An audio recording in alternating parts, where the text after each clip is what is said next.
Neresi o?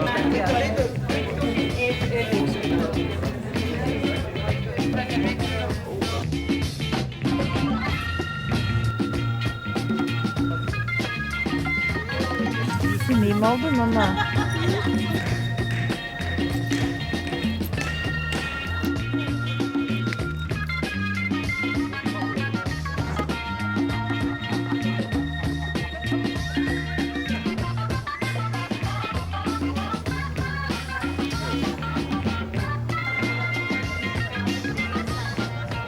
I think this is my film is a documentary about nothing.